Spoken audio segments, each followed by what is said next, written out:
What if I told you the Maya never predicted the end of the world?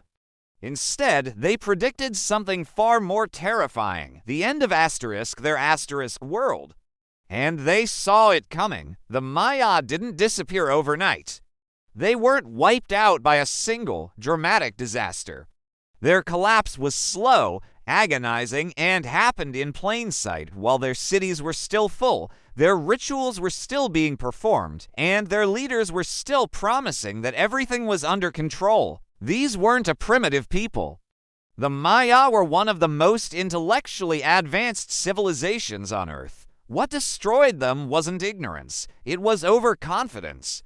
Today, we're uncovering the most disturbing truths about the Maya civilization, and the story is much darker and more complex than you think. So, who were the Maya, really? For over 2,000 years, their civilization thrived across what is now Mexico, Guatemala, Belize, and Honduras. They achieved feats that defy modern logic. In the heart of dense, unforgiving jungles, they built massive stone cities with pyramids that towered over the landscape, rivaling the height of some modern buildings. They engineered vast road networks that stretched 400s of kilometers, connecting their powerful city-states. And here's the most mind-bending part. They did all of this without metal tools, without wheeled transport, and without work animals like horses or oxen. Every single massive stone was quarried, carved, carried, and set into place by human hands alone. This wasn't some lost tribe living in huts. This was a sophisticated, high-functioning civilization with a deep understanding of engineering, mathematics, and the cosmos. Their achievements weren't just impressive. They were, by all accounts, nearly impossible. Now, let's talk about the Maya calendar, because it's not what you think. It was so precise that it calculated the length of the solar year more accurately than the calendars used in medieval Europe.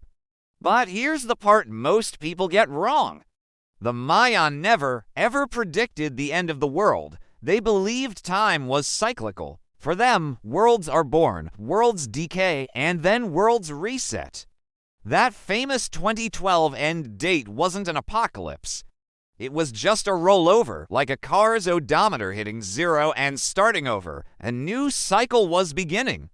But this belief carried an uncomfortable implication. They understood that collapse wasn't just possible, it was inevitable. It was a natural part of the cosmic cycle. They weren't waiting for a meteor to strike. They were watching for the slow, internal rot that brings great civilizations to their knees. And they knew it would one day be their turn. Their understanding of the universe was staggering. The Maya were master astronomers, and they did it all without telescopes. They meticulously tracked the cycles of Venus, which they associated with warfare and kingship. They recorded lunar eclipses and the intricate movements of the sun with breathtaking accuracy. Their majestic temples weren't just random monuments to the gods. They were sophisticated astronomical instruments. At famous sites like Chichen Itza, the Grand Pyramid of Kukulkan is perfectly aligned with the cosmos. During the spring and autumn equinoxes, the setting sun casts a shadow that creates the illusion of a massive serpent slithering down the pyramid's staircase. This was celestial mechanics turned into stone architecture. They could predict eclipses hundreds of years in advance. No telescopes, no computers, just pure mathematics, patient observation, and a profound connection to the sky. A level of precision that simply shouldn't have been possible, but it was. But beneath this intellectual brilliance lay a much darker side. The Maya world was not a peaceful utopia. Their society was built on a foundation of blood, power, and fear. Ritual bloodletting, where elites would pierce their own bodies to offer blood to the gods, was a common and sacred practice. Human sacrifice was an essential part of their religious and political life, meant to nourish the gods and ensure cosmic order. Warfare between the rival city-states was constant, brutal, and fought for resources, tribute, and captives for sacrifice. Kings were not just political rulers. They were seen as divine intermediaries, living bridges between the world of humans and the realm of the gods. Their primary duty was to maintain balance. So, when the droughts came, when the crops failed, and when famine loomed, the solution wasn't agricultural reform or new irrigation techniques. The solution was more ritual, more sacrifice. More blood to appease the angry gods. More pressure on a population that was already suffering. Religion, once a source of cosmic understanding, became a rigid tool to resist change and maintain the status quo, even as the world was falling apart around them. So, what actually destroyed the Maya? There was no single event, no one cause. It was a perfect storm of crises that fed into each other, a slow-motion catastrophe that unfolded over generations. It started with decades-long, severe droughts that crippled their agriculture. This environmental crisis was made worse by their own actions. They had practiced massive deforestation, cutting down vast tracts of jungle to fuel the fires for their lime plaster and to clear land for their expanding cities and farms. Without the forests, rainfall patterns were disrupted, leading to less rain. The soil became exhausted from over-farming.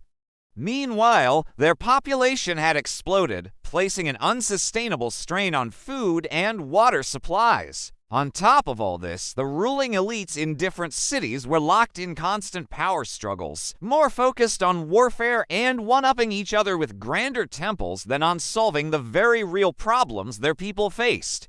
The system began to break. Cities were abandoned one by one, not in a panic, but slowly as people walked away from the failing urban centers in search of survival. The people didn't vanish, the civilization did. And here is the scariest part of all, they didn't see it coming, or rather, they refused to. The Maya didn't collapse because they were unintelligent.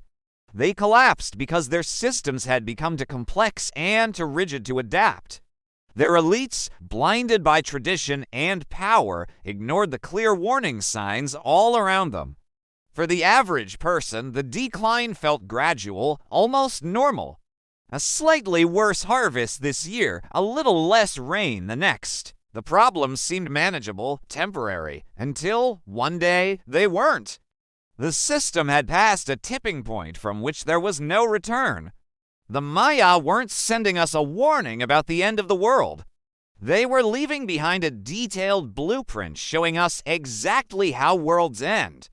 Not with a bang, but with the slow, creeping decay of a society that becomes a victim of its own success. Let me know in the comments. Do you think our modern civilization is vulnerable to the same kind of slow collapse? And what civilization should we explore next? If you want to understand how history doesn't just disappear but repeats itself, make sure you subscribe to our channel. Thanks for watching.